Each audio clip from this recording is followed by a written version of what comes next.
Today, I'm going to be talking about imposter syndrome, part of the 3M's: mindset, money management, momentum.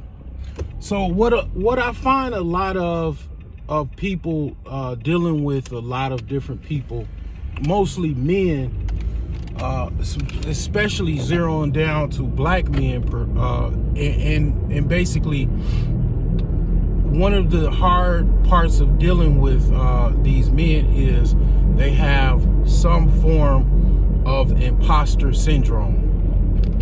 Okay, just without roughly looking at the dictionary, let me explain what imposter syndrome is. Basically, you not believing that you can be a particular type of person, whether that be someone in a career field, someone that is in a particular wealth category or class category, just whatever it is, you not thinking that you can have a particular type of relationship or a particular type of woman, whatever that may be the case, having a certain type of body style or shape. That is all related to imposter syndrome. It is like basically a mental condition. It's not something that, someone would give you medication, but it's something that, basically in your mind, you think lowly of yourself. So when you think lowly of yourself, you don't believe that you can achieve certain outcomes in life. Now that you know what that is, you probably heard it before, or you already know what it is. I think most people know what imposter syndrome is. But how do you overcome imposter syndrome? It's an exercise in your life. Basically, let's just take the body thing, for example. You not thinking that you can have a body. Because basically that's what a lot of people have problems with weight issues, with diet, exercise, losing weight. Well, you gotta actually train your mind to only follow whatever outcome that is. So if you want a particular body shape or a particular fitness goal, what do? You only zero your mind and your eyeballs towards everything that is related to that fitness goal, that body goal.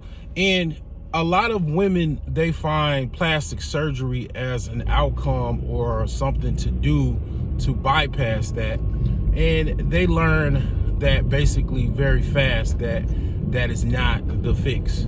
That's the short-term solution that you might think that is the solution, but it's not the long-term solution. And it causes more problems than what it's worth. And it's not a genuine outcome, because basically people gonna make fun of even the fact that you have that particular plastic surgery, because it's gonna look sloppy. Over time, it's gonna be something that just more of a mess than what it's worth. A lot of people don't want to tell you that, because a lot of times people, what I find is you got women that actually sell plastic surgery. They get commission off of women actually getting plastic surgery. So it's an incentive, like women selling weave, for you to wear the weave or for you to get the plastic surgery. So the thing is that whatever the outcome may be, you don't believe that you can get it at IT, because you think all IT guys are basically smart guys that wear glasses and they're nerds, and you're not that smart. You've been, and here's another thing. A lot of what imposter syndrome comes from people that are personal friends and family members that have told you you're not good enough, you're not smart enough, and you're not qualified enough to do something.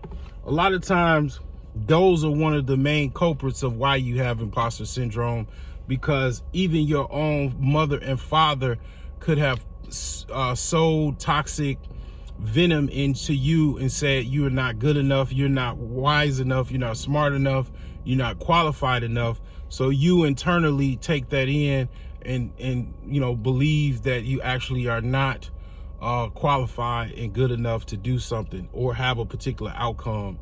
And it's kind of like, almost, people say it's a curse. People try to put curses on people and say they can't do something, you're never gonna be something, and all of that type of stuff. So the solution is to really embrace someone that is doing what you already want to do and have a particular outcome that you want to have, and just lock in and try to practically work on, with baby steps and bigger steps over time, leaning into that particular reality or outcome. And you'll be surprised how that can be a reality for you. And it was just imposter syndrome holding you back. Another thing that you could do is create a video collage, picture collage of whatever that outcome is, so you can train your brain to figure out what that actually looks like, what that reality is, so you can get locked in and basically reverse that imposter syndrome.